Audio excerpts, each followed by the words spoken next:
नमस्कार। कैमरामैन सूरज द्विवेदी के साथ मैं हूं आपका जिगरी दोस्त प्रभात श्रीवास्तव। आप देख रहे हैं वास्तविकता चैनल के आदर्श मानव जीवन एक चर्चा। मित्रों, वास्तविकता चैनल अपने संबंधित विषय भारतीय लोकतांत्रिक मर्यादा की वास्तविकता की अगली कड़ी पर चर्चा के लिए जो आज हमारे साथ आमंत्रित मेहमान हैं वो शायद किसी परिचय के मोहताज तो नहीं हैं, परंतु मैं जिनका किस रूप में परिचय करवाऊं कि जुगनू जुगनू की रोशनी को इकट्ठा कर सूर्य के प्रकाश की भांति हम सब लोगों के मध्य प्रज्वलित कर देने वाले श्री राकेश प्रताप सिंह जी के रूप में, कि जन जन के सुख दुख में सहभागी होने वाले श्री राकेश प्रताप सिंह जी के रूप में, कि जनपद अमेठी के गौरीगंज विधानसभा ही नहीं समूचे उत्तर प्रदेश में अपनी पहचान बना वाले माननीय विधायक श्री राकेश प्रताप सिंह जी के रूप में, कि जनपद अमेठी के गौरीगंज विधानसभा के माननीय विधायक श्री राकेश प्रताप सिंह जी के रूप में, कि जनपद अमेठी के बहुचर्चित विधानसभा के समाजवादी पार्टी के प्रत्याशी श्री राकेश प्रताप सिंह जी के रूप में।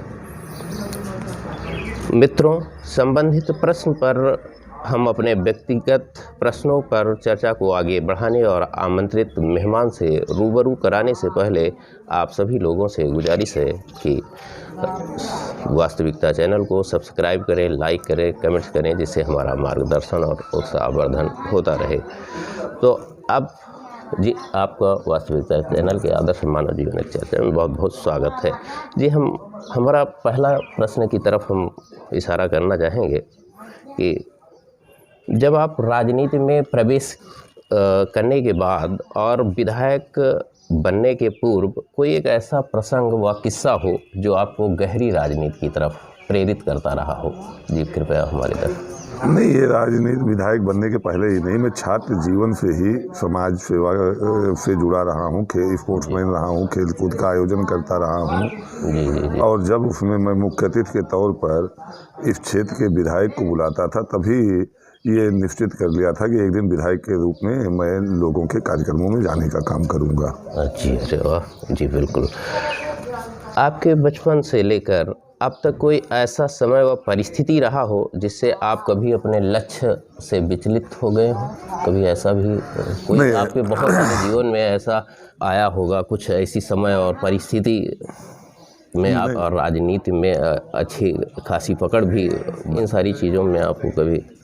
बिल्कुल, एक समय ऐसा हुआ था जी जी बिल्कुल कि मैं ब्लॉक प्रमुख गौरीगंज का था जी, और मेरे पिताजी गांव के प्रधान थे जी, और उनके खिलाफ फर्जी मुकदमा लिख के, और उनकी मुकदमा बाद में लिखा गया, पहले उनकी गिरफ्तारी करवाई। जी, तो मुझे उस दिन लगा कि नहीं, राजनीति करने का क्या फ़ायदा, कि जिस राजनीति में अगर मुझे ना हरा पाओ तो मेरी पत्नी, मेरे पिता या मेरे भाइयों से बदला लिया जाए मुकदमे लिखवा के।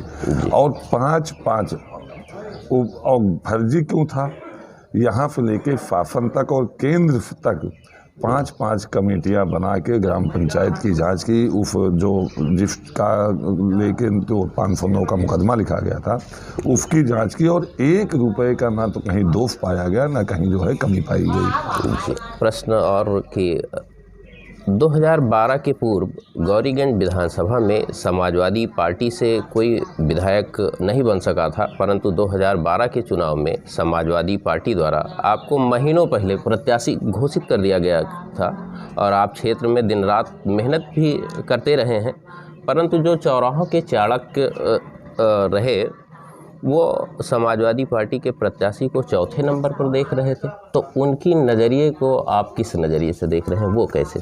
ऐसा है कि जो चाय की दुकान पे बैठते हैं और सुबह जिनके पास कोई काम नहीं होता है और अपने घर ना किसी को चाय पिलाना चाहते हैं, ना उनके घर वाले उनको चाय पिलाना चाहते हैं, तो वो चौराहों पर बैठ जाते हैं, चौराहों पर पहुंच जाते हैं नेता बन के, और किसी न किसी के चाय समोसे का इंतजार करते हैं और वहीं से सरकार विधायक बनाने का काम करते हैं। ना किसी गरीब जनता के दरवाजे पर जाते हैं, ना किसी गरीब लोगों से मिलते हैं।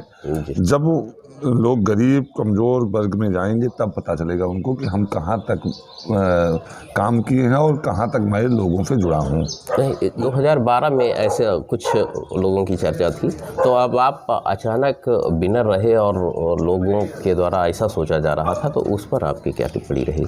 देखिए, आदमी के अच्छे और बुरे दोनों कार्यों की सुगंध और दुर्गंध जी उसके कार्य क्षेत्र के अनुरूप फैलती है। जी बिल्कुल। मैं उस समय 2012 से पहले गौरीगंज का ब्लॉक प्रमुख था और निश्चित तौर से गौरीगंज ब्लॉक में मैंने सबसे बेहतर काम किया, जिसको लोगों ने देखा और जगह को लोगों ने जिताया। जी बिल्कुल। और 2017 में भी जब मैं काम करता रहा, जी 5 साल विधायक बनने के बाद भी काम किया, तो देखिए इस तूफान के विरोध में भी लोग 26,500 से जिता दिए। जी जी तो बिल्कुल। मैंने जो पहले कहा कि आदमी के कार्यों की सुगंध और दुर्गंध पहुंचती रहती है। जी बिल्कुल। अब फिर से हम अगले भारतीय लोकतांत्रिक मर्यादा की प्रश्नों की तरफ रुख करना चाहेंगे। आज कुछ राजनेताओं द्वारा चुनाव के समय दल बदल कर अपने को भोली भाली जनता के बीच में जाकर जनसेवक कहलाते हैं। यह उनका व्यक्तिगत स्वार्थ होता है या जनसेवा? यह राजनीति की भारतीय लोकतंत्र की कैसी मर्यादा है? इस पर आप क्या कहना चाहेंगे? देखिए, ये उनका व्यक्तिगत स्वार्थ होता है और कभी कभी राजनीतिक परिस्थिति होती है। जी दल बदल को मैं इसलिए राजनीतिक परिस्थिति मान सकता हूँ कि आदमी एक दल में सेवा करता है, पूरा जीवन व्यतीत कर देता है, विधायक हो जाता है, पूर्व विधायक रहता है, और उसको चुनाव लड़ने का मौका नहीं मिलता, तो कहीं ना कहीं व्यथित होता है और भटक जाता है। जी तो और दूसरा, ऐसे लोग जो रोज दल बदलते हैं, अब की चुनाव में इस दल में, उस अगले चुनाव में उस दल में, परसों उस दल में, एक जगह कहीं इस तरह की पीड़ा हो सकती है। लेकिन 5 सालों में 5 दल बदला जाए तो ये उसका राजनीतिक स्वार्थ हो जाता है। राजनीतिक स्वार्थ रहता है। ये कहीं से हमारी भारतीय लोकतांत्रिक जो मर्यादा है वो उस पर वो खरा नहीं उतरना चाहते, वो सिर्फ अपने स्वार्थ के लिए ही ऐसा हाँ, मैं बिल्कुल ये मानता हूँ कि अपने स्वार्थ के लिए वो दल बदलता है, अपने सम्मान के लिए बदलता है, ना तो उसके जनता का उससे कोई मतलब होता है, ना जनता से का कोई मतलब होता है। जी, इस समय आपके अति महत्वपूर्ण समय में थोड़ा सा आपका ज़्यादा समय नहीं लेना चाहूँगा, लेकिन आपके इस समाजवादी पार्टी के विचारधारा या आपकी कोई ऐसी विचारधारा हो जो हमारे पूरे गौरीगंज विधानसभा व प्रदेश में आपके वो एक एक शब्द गूंजते रहें? नहीं, मैं केवल जनता से आपके चैनल के माध्यम से इतना कहना चाहूँगा कि जनता जब वोट देने जाए जी तो जनता जितने प्रत्याशी लड़ रहे हैं उनके कार्य व्यवहार के विषय में ज़रूर विचार करे। वो जनता के लिए कितना सुलभ और उपलब्ध है इस पर ज़रूर विचार करे, और उनके राजनीतिक, जब उनको राजनीतिक दायित्वों का भार मिला तो उन्होंने अपने राजनीतिक दायित्वों का निर्वहन किस तरह किया, उसके पूर्व के उनके कार्यों पर ज़रूर विचार करें। और मैं जिस तरह से लोगों के लिए उपलब्ध रहा हूँ, सुलभ रहा हूँ, सरल रहा हूँ, उस पर विचार करें और विचार करके ही वोट दें। बहुत खूब। जैसा कि अभी हमारे माननीय विधायक जी ने अपने एक एक शब्दों से लोगों का दिल जीत लिया है, तो हम उनका शुक्रगुजार हूँ और चैनल जो है उसको बहुत बहुत सारी शुभकामना देता है। और अब चूँकि चुनाव बिल्कुल नज़दीक है, बहुत ज़्यादा समय लेना नहीं चाहेंगे, उनका हम सादर धन्यवाद करना चाहेंगे। और अब हम अनवरत इस संबंधित विषय पर चर्चा के लिए आपसे फिर जल्द से जल्द संपर्क करना चाहेंगे। जी बिल्कुल, बहुत